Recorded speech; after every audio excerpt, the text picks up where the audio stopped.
Olá, muito boa noite para você. Seja muito bem-vindo. Está no ar o nosso Terra Viva DBO na TV desta terça-feira. Hoje é dia 30 de março. E a gente começa o programa de hoje contando para o amigo pecuarista que a Embrapa Gado de Leite de Juiz de Fora, em Minas Gerais, acaba de realizar uma grande pesquisa para saber quais são as necessidades e as expectativas de toda a cadeia produtiva e também dos consumidores no que se diz respeito às pesquisas relacionadas ao setor. O questionário distribuído aos participantes recebeu respostas do Brasil inteiro, principalmente dos fazendeiros. E o resultado vai ser de enorme importância para ajudar a definir aí o futuro da produção nacional. E quem tem mais informações sobre o assunto é o nosso editor Sidney Maschio, que já está pronto para participar da função. Boa noite, Sidney. Seja muito bem-vindo ao nosso Rancho Eletrônico.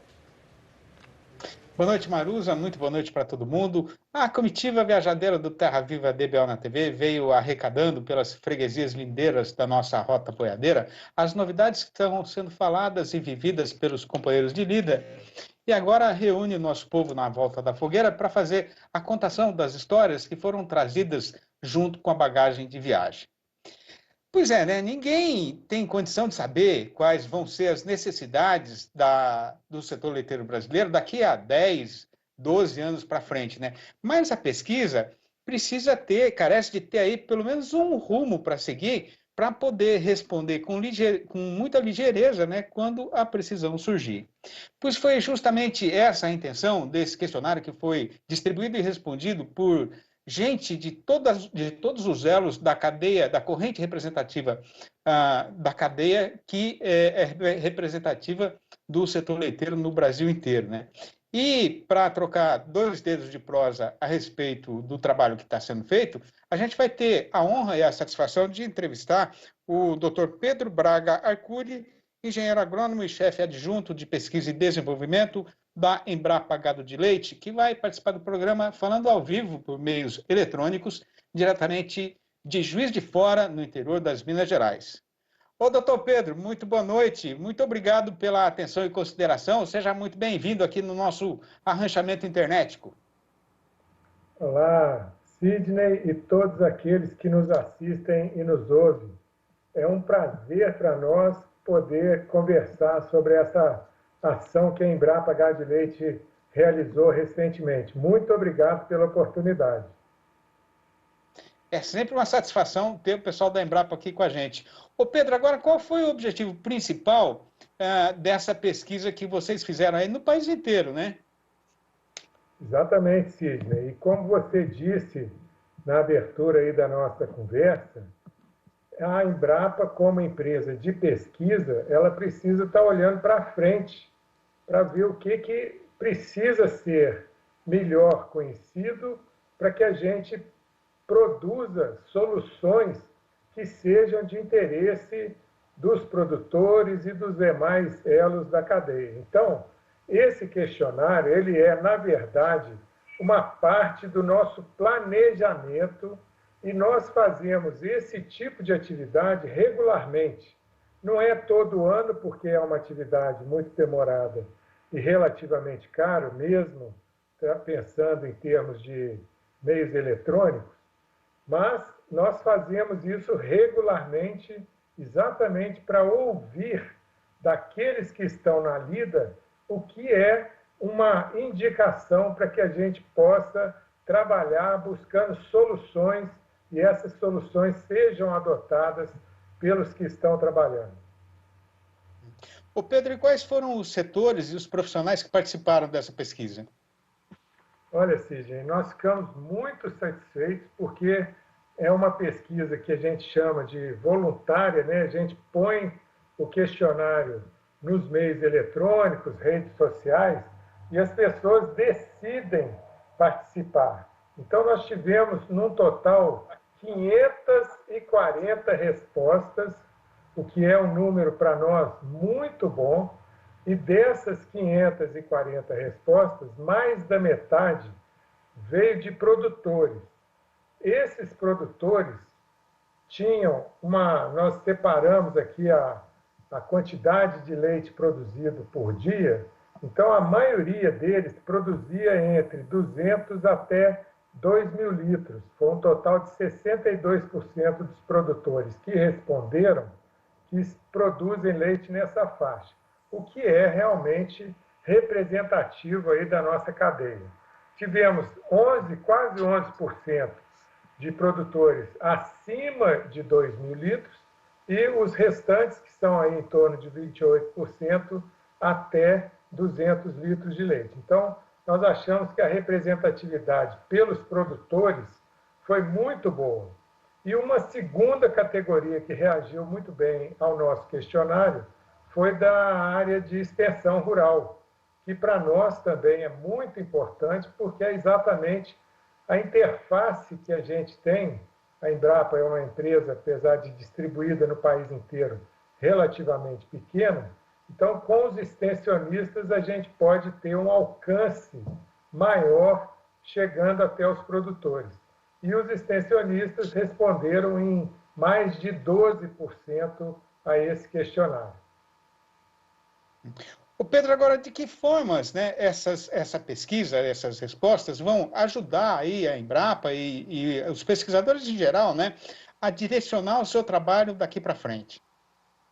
Então, como eu disse um pouco atrás, é uma forma de nós conhecermos melhor a realidade de toda a cadeia produtiva, primeiro, e essa cadeia produtiva que é espalhada no Brasil inteiro, né? Nós não podemos esquecer que todos os municípios brasileiros produzem leite e apenas 60 municípios de mais de 5.500 que existem no Brasil não têm uma instituição cifrada. Quer dizer, o leite é realmente um produto nacional.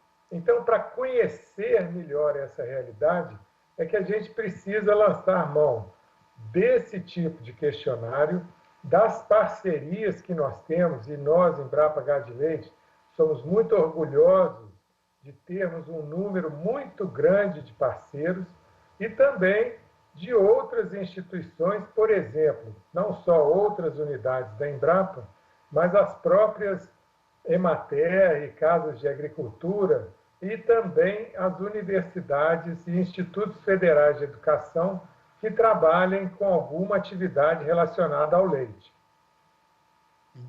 O Pedro, agora, pela experiência que você tem aí, né, de tantos anos aí na pesquisa e na Embrapa especialmente, o que é que o produtor de leite hoje pede mais para o setor, para os cientistas, para os pesquisadores em geral?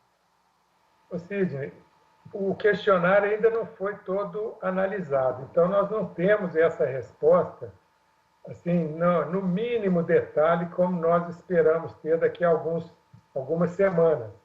Mas nós já podemos antecipar de antemão que o que é mais interessante, principalmente para os produtores, se refere à saúde animal, à alimentação do rebanho, o tema bem-estar, que agora ganha um aspecto cada vez mais importante, e tudo isso porque nós estamos percebendo que o conceito da palavra sustentabilidade vem ganhando cada vez mais interesse, atenção e dedicação por parte dos produtores, por um lado, mas certamente da cadeia produtiva como um todo. E esse tema, Sidney, é muito importante a gente comentar, porque ele vai ganhar importância cada vez maior à medida que isso passe a ser uma questão que o consumidor de leite e derivados, né, o queijo, a manteiga e outros, comece a demandar para fazer a compra. Então, eu vou comprar algum produto desde que eu saiba que esse produto atende a algumas questões que eu, consumidor, coloco. E essas questões estão no grande tema aí da sustentabilidade.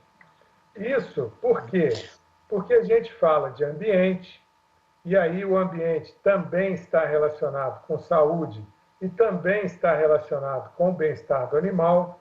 A gente fala da questão social. Por quê?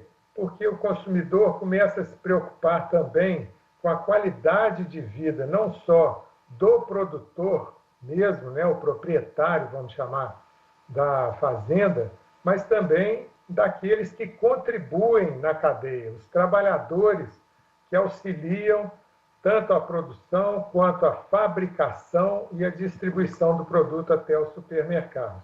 Então, esses temas, tudo isso debaixo, vou chamar aqui de um guarda-chuva chamado sustentabilidade, ganham cada vez mais importância e a gente percebe que, então, assuntos relacionados a manejo de dejeto garante a sustentabilidade, o uso correto dos medicamentos, porque não vai o resíduo para o leite, o uso correto de adubos e defensivos na produção de forragem, porque também não contamina o ambiente, não mata insetos desnecessariamente, não afeta a flora, né, os animais, a fauna também, os animais silvestres, de modo que tudo isso, como eu disse, está cada vez mais sendo importante que os produtores, especialmente, procurem se conhecer e se adequar em termos de técnicas a esse novo conceito que é a sustentabilidade.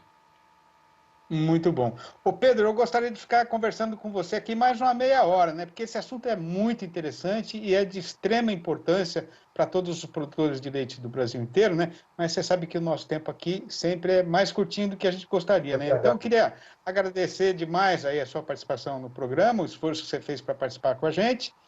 Mandar um abração para você e para toda a turma boa da Embrapa aí. A gente sempre fala aqui, o produtor brasileiro confia demais na Embrapa. Muito obrigado pelo trabalho de vocês e até uma próxima ocasião. Nós agradecemos a oportunidade e não deixem de visitar o site www.embrapa.br e lá procurem gado de leite, porque existem sempre muitas novidades e nós sempre atendendo a cadeia produtiva. Muito obrigado.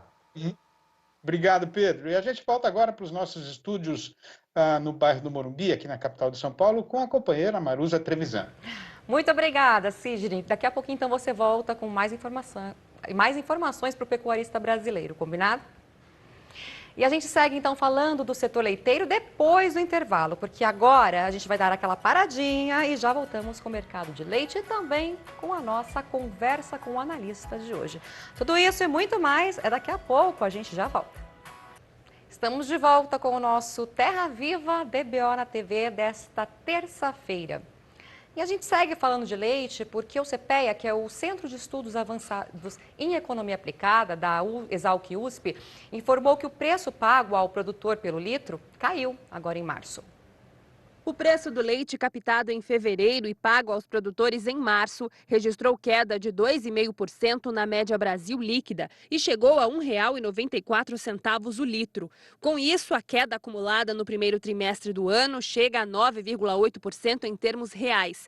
Mesmo assim, o valor é recorde para o mês de março e supera em 28% o registrado no mesmo período de 2020. A queda no preço do leite está atrelada à diminuição na demanda. Sem auxílio emergencial, neste começo de ano, o poder de compra do brasileiro caiu. Além disso, o desemprego também prejudica o consumo de lácteos. E o câmbio e o clima devem guiar aí os preços do milho no curto prazo. Este é o assunto da nossa coluna Conversa com o Analista de hoje, com o pessoal da Scott Consultoria. Olha só.